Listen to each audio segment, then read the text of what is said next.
আপনার ১০ বছরের পুরনো একটা সিদ্ধান্ত আজকের জীবন বদলে দিয়েছে কি? সম্ভবত না। কিন্তু আজকের নেওয়া একটি সিদ্ধান্ত আগামী ১০ বছরে আপনার পুরো ভাগ্য বদলে দিতে পারে।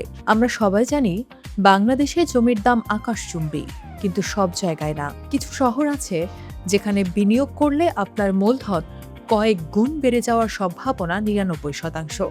সেই ৪টি শহর কোনটি এবং কেন সেখানে জমি কিনবেন, আজ সেটাই জানাবো। প্রথমে আসা যাক কক্সবাজারে। এটি এখন শুধু পর্যটন কেন্দ্র নয়, এটি হতে যাচ্ছে বাংলাদেশের অর্থনীতির নতুন লাইফলাইন। এখানে নির্মিত হচ্ছে মাতারবাড়ি ডিপ সি পোর্ট। ২৪,৩৮১ কোটি টাকার এই মেগা প্রজেক্ট ২০২৯ সালের মধ্যেই পূর্ণাঙ্গ রূপ পাচ্ছে। জায়গার অর্থায়নে নির্মিত এই পোর্ট চালু হলে এটি পুরো দক্ষিণ এশিয়ার লজিস্টিক হাব হবে। ইউএনডিপি এর পূর্বাভাস অনুযায়ী কক্সবাজারের সক্ষমতা আছে দেশের দ্বিতীয় বৃহত্তম অর্থনৈতিক শহর হওয়ার। যখনই কোনো শহর রিজিওনাল হাব হয়, তখন তার জমির দাম সাধারণ বাজারের চেয়ে ১০ গুণ বেশি হারে বাড়ে। তাই কক্সবাজারের জমির চাহিদা আগামী দশকের সেরা বিনিয়োগ হতে যাচ্ছে। দ্বিতীয়ত, মিরসরাই ও ফেনী। কেন এই দুটিকে একসাথে বলছি? কারণ এখানে গড়ে উঠছে দেশের বৃহত্তম শিল্পনগরী, জাতীয় বিশেষ অর্থনৈতিক অঞ্চল। প্রায় ৩০,০০০ একরের বেশি জায়গা জুড়ে এই বিশাল প্রজেক্ট। বেজা এর ক্যাটাগরি এ জোনের অন্তর্ভুক্ত হওয়ায় এটি সরাসরি বিদেশি বিনিয়োগকারীদের প্রথম পছন্দ।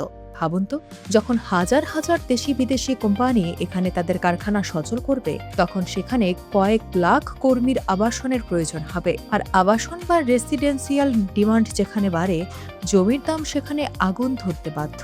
এটি একটি গাণিতিক সত্য। তৃতীয়ত, যশোর। পদ্মা সেতু চালুর পর যশোর এখন আর ঢাকার থেকে দূরে নয়। রেল সংযোগ সরাসরি যশোর পর্যন্ত যুক্ত হওয়ায় যাতায়াতের সময় নাটকীয়ভাবে কমেছে। এডিবি এর ইকোনমিক করিডোর রিপোর্ট বলছে, ভারত বাংলাদেশের বাণিজ্যের অন্যতম মূল গেটওয়ে হবে এই যশোর। এছাড়া এটি ইতিমধ্যে ছোট ও মাঝারি ইঞ্জিনিয়ারিং শিল্পের হাব হয়ে উঠেছে। পদ্মা সেতু, রেল সংযোগ এবং ভারতের সাথে সরাসরি ট্রেড রুট, এই ত্রিমাত্রিক সুবিধা যশোরের জমির ভ্যালু আগামী কয়েক বছরে বহুগুণ বাড়িয়ে দেবে। চতুর্থত, ময়মনসিংহ, উত্তর পূর্ব করিডোরের প্রাণকেন্দ্র। বিভাগীয় শহর হওয়ার পর এখানে অবকাঠামোগত উন্নয়ন চলছে চোখে পড়ার মতো।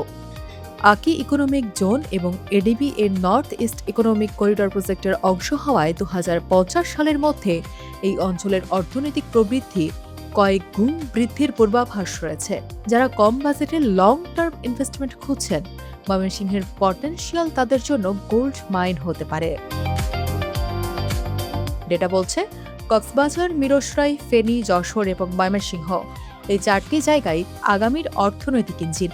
আপনার কি এই জেলাগুলোর কোনো একটিতে জমি কেনার পরিকল্পনা আছে?